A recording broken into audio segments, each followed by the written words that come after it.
ಸರ್ಕಾರ ಕೂಡ ಬದಲಾಗಿದೆ. ನೂತನ ಮುಖ್ಯಮಂತ್ರಿ ಆಗಮಿಸಿದ್ದಾರೆ. ಮುಂಬರ್ತಕ್ಕಂಥ ದಿನಗಳಲ್ಲಿ ಚುನಾವಣೆ ನಡೆಯಬಹುದು. ಹೀಗಾಗಿ ಪಕ್ಷ ಸಂಘಟನೆಗೆ ಜೆಡಿಎಸ್ ಪಕ್ಷ ಸದಾ ಸನ್ನದ್ಧವಾಗಿ ನಿಂತಿರ್ತಕ್ಕಂಥದ್ದು. ತುಮಕೂರು ನಗರದಲ್ಲಿ ಇದೀಗ ತುಮಕೂರು ನಗರದ ಒಂದು ಜೆಡಿಎಸ್ ಪಕ್ಷದ ಸಂಘಟನೆಗೆ ಮುಂದಾಗಿರ್ತಕ್ಕಂಥದ್ದು.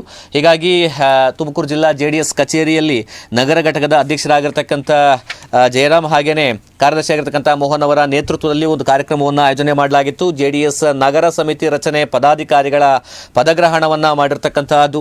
ತುಮಕೂರು ನಗರದಲ್ಲಿ ಜೆಡಿಎಸ್ ಪಕ್ಷ ಬೆಳೆಸಬೇಕೆಂಬಂತಹ ಉದ್ದೇಶದಿಂದಾಗಿ ಪದಾಧಿಕಾರಿಗಳನ್ನು ನೇಮಕ ಮಾಡಿಕೊಂಡು ನೇಮಕಾತಿ ಪತ್ರವನ್ನು ವಿತರಣೆ ಮಾಡಲಾಗಿದೆ. ಸಕ್ರಿಯವಾಗಿ ನಗರದಲ್ಲಿ ಪಕ್ಷಕ್ಕೋಸ್ಕರ ಕೆಲಸ ಮಾಡೋದಕ್ಕೆ ಮುಂದಾಗಿರುವಂತಹದ್ದು. ನಗರ ಮಾತ್ರವಲ್ಲದೆ ಇಡೀ ಜಿಲ್ಲೆಯಲ್ಲಿ ಜೆಡಿಎಸ್ ಸದೃಢವಾಗಿದೆ. 2028ರ ಚುನಾವಣೆಯಲ್ಲಿ ಜೆಡಿಎಸ್ ಅತಿ ಹೆಚ್ಚು ಸ್ಥಾನಗಳನ್ನು ಗೆಲ್ಲಲಿದೆ ಅಂತೇಳಿ ಅಭಿಪ್ರಾಯವನ್ನು ವ್ಯಕ್ತಪಡಿಸಿರುವಂತಹದ್ದು ಜಿಲ್ಲಾ ಜೆಡಿಎಸ್ ಅಧ್ಯಕ್ಷರಾಗಿರ್ತಕ್ಕಂಥ ಎಚ್ ನಿಂಗಪ್ಪ. ತುಮಕೂರು ಜಿಲ್ಲೆಯಲ್ಲಿ ಜೆಡಿಎಸ್ ಇತಿಹಾಸ ಮರುಕಳಿಸಲಿದೆ. ಪಾಲಿಕೆ ಚುನಾವಣೆ ಯಾವಾಗ ನಡೆಯುತ್ತೆ ಅನ್ನುವಂತಹ ಸ್ಪಷ್ಟತೆ ಇಲ್ಲ. ಯಾವಾಗ ಮಾಡಿದ್ರೂ ಕೂಡ ಜೆಡಿಎಸ್ ಪಕ್ಷದ ನಾಯಕರು ಸಿದ್ಧರಾಗಿದ್ದಾರೆ. ಟಿ.ಸಿ. ಪ್ರಭಾಕರ್ ಮಹಾಪ್ರಧಾನ ಕಾರ್ಯದರ್ಶಿಯಾಗಿ, ಉಮೇಶ್ ಉಪಾಧ್ಯಕ್ಷರಾಗಿ, ವಿನೋದ್ ವಕ್ತಾರರಾಗಿ, ಕುಮಾರ್, ನಟರಾಜ್, ರಾಕೇಶ್, ಬಾಲಕೃಷ್ಣ ಪ್ರಧಾನ ಕಾರ್ಯದರ್ಶಿಯಾಗಿ, ನರಸೇಗೌಡ ಸಂಘಟನಾ ಕಾರ್ಯದರ್ಶಿಯಾಗಿ ಇದೀಗ ಅಧಿಕೃತವಾಗಿ ನೇಮಕವಾಗಿದ್ದಾರೆ. ಈ ಮೂಲಕವಾಗಿ ಜೆಡಿಎಸ್ ಪಕ್ಷವನ್ನು ತುಮಕೂರು ನಗರದಲ್ಲಿ ಸದೃಢ ಮಾಡೋ ಜೊತೆಗೆ ತುಮಕೂರು ಜಿಲ್ಲೆಯಲ್ಲೂ ಕೂಡ ಕಟ್ಟೋದಕ್ಕೆ ಮುಂದಾಗಿರುವಂತಹದ್ದು ಜಿಲ್ಲಾ ಜೆಡಿಎಸ್ ಅಧ್ಯಕ್ಷರಾಗಿರ್ತಕ್ಕಂಥ ಎಚ್ ನಿಂಗಪ್ಪ ಹಾಗೆ ನಗರಾಧ್ಯಕ್ಷರಾಗಿರ್ತಕ್ಕಂಥ ಜಯರಾಮ್ ಅವರ ನೇತೃತ್ವದಲ್ಲಿ.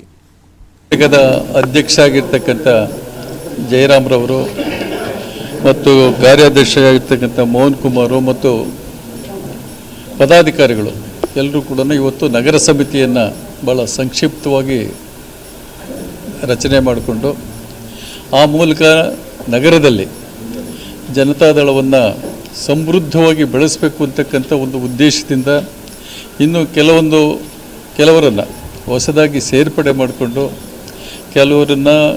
ಕೆಲವರಿಗೆ ಅಧಿಕಾರವನ್ನು ನೇಮಕಾತಿ ಪತ್ರಗಳನ್ನು ವಿತರಣೆ ಮಾಡೋದ್ರ ಮೂಲಕ ಅವರಿಗೆಲ್ಲರಿಗೂ ಕೂಡ ಜವಾಬ್ದಾರಿಯನ್ನು ಕೊಟ್ಟು ಅವರು ಸಕ್ರಿಯವಾಗಿ ಇವತ್ತು ನಗರದಲ್ಲಿ ಜನತಾದಳವನ್ನು ಸಂಘಟಿಸೋದಕ್ಕೆ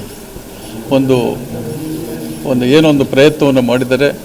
ಅವರಿಗೆ ನಾನು ಈ ಸಂದರ್ಭದಲ್ಲಿ ಉತ್ಪೂರ್ವಕವಾದಂಥ ಅಭಿನಂದನೆಗಳನ್ನು ಸಲ್ಲಿಸ್ತಾ ಇವತ್ತು ಜಾತ್ಯತೀತ ಜನತಾದಳ ಬರೀ ತುಮಕೂರು ನಗರದಲ್ಲಿ ಅಷ್ಟೇ ಅಲ್ಲ, ಇಡೀ ಜಿಲ್ಲೆಯಲ್ಲಿ ಭಾಳಷ್ಟು ಶಕ್ತಿಯುತವಾಗಿದೆ. ಮುಂದಿನ ದಿನಗಳಲ್ಲಿ ಏನು 2028ಕ್ಕೆ ಬರ್ತಕ್ಕಂಥ ಚುನಾವಣೆಯಲ್ಲಿ ಜನತಾದಳ ಅತಿ ಹೆಚ್ಚು ಸ್ಥಾನಗಳನ್ನು ತುಮಕೂರು ಜಿಲ್ಲೆಯಲ್ಲಿ ಗೆಲ್ತಕ್ಕಂಥ ಒಂದು ಅವಕಾಶ ಇವತ್ತಿನ ದಿವಸನೇ ಭಾಳ ನಿಶ್ಚಳವಾಗಿ ಕಾಣ್ತಾ ಇದೆ.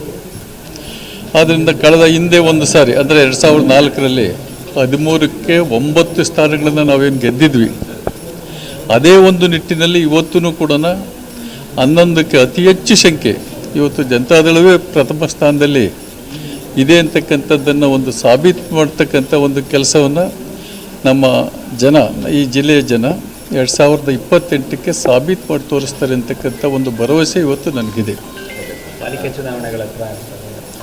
ಪಾಲಿಕೆ ಚುನಾವಣೆ ಯಾವಾಗ ಮಾಡ್ತಾರೆ ಏನು ಅನ್ನೋದ್ರ ಬಗ್ಗೆ ಸ್ಪಷ್ಟತೆ ಇಲ್ಲ. ಸರ್ಕಾರ ಮಾಡ್ತೀವಿ ಅಂತಾರೆ. BBMP GB ಚುನಾವಣೆ ಮಾಡಲಿಕ್ಕೆ ಅಂತ ಹೊರಟರು, ಅದು ಯಾವತ್ತು ಮಾಡ್ತಾರೆ ಏನು ಅನ್ನೋದ್ರ ಬಗ್ಗೆಯೂ ಸ್ಪಷ್ಟತೆ ಇಲ್ಲ. ಯಾವತ್ತನ ಮಾಡಲಿ ನಾವಿಲ್ಲಿ ಭಾಳ ಸುಭದ್ರವಾಗಿದ್ದೀವಿ. ಪಾಲಿಕೆ ಚುನಾವಣೆಯನ್ನು ಎದುರಿಸ್ತೀವಿ. ಹೆಚ್ಚಿನ ಸಂಖ್ಯೆಯಲ್ಲಿ ನಾವು ಗೆಲುವನ್ನು ಸಾಧಿಸ್ತೀವಿ. ನಗರದಲ್ಲಿ ತುಮಕೂರು ನಗರ ಅಧ್ಯಕ್ಷರಾದ ನಂತರ ನಾವು ಪಕ್ಷ ಸಂಘಟನೆ ದೃಷ್ಟಿಯಿಂದ ಈ ಪದಾಧಿಕಾರಿಗಳನ್ನ ನೇಮಕ ಮಾಡಿದ್ದೀವಿ. ಸುಮಾರು 8-10 ಪದಾಧಿಕಾರಿಗಳನ್ನ ನೇಮಕ ಮಾಡಿದ್ದೀವಿ. ಇನ್ನೂ ಕಾರ್ಯಕರ್ತರು, ಮುಖಂಡರುಗಳು ಇನ್ನೂ ಏನು ಆಸಕ್ತಿ ಇರೋರು ಬಂದು ನಾವು ನಮಗೆ ಕಾಂಟ್ಯಾಕ್ಟ್ ಮಾಡಿ ಈ ಥರ ಕೆಲಸ ಮಾಡೋದಕ್ಕೆ ನಾವು ನಿಮ್ಮ ಜೊತೆ ಕೈ ಜೋಡಿಸ್ತೀವಿ ಅನ್ನೋ ಹೇಳಿದಾಗ ಅವ್ರನ್ನೂ ಕೂಡ ನಾವು ಜೊತೆಲಿ ಕರ್ಕೊಂಡು ಹೋಗೋಂಥ ವ್ಯವಸ್ಥೆ ಮಾಡೋದಕ್ಕೆ ನಾವು ತಯಾರಿದ್ದೀವಿ. ಈಗ 8ರಿಂದ 9 ಜನ ನಾವು 8-10 ಜನದ್ದು ನಾವು ಪದಾಧಿಕಾರಿಗಳು ನೇಮಕ ಮಾಡಿದ್ದೀವಿ. ಅದನ್ನು ನಿಮಗೆ ಡೀಟೇಲ್ಸ್ ಕೊಡ್ತೀವಿ. ಅದನ್ನು ಮಹಿಳೆಯರು ನಗರಾಧ್ಯಕ್ಷರದೊಂದು ಮತ್ತು ಪ್ರಧಾನ ಕಾರ್ಯದರ್ಶಿ ಮತ್ತು ನಗರ ಪದಾಧಿಕಾರಿಗಳು ಕೊಟ್ಟಿದ್ದೀವಿ.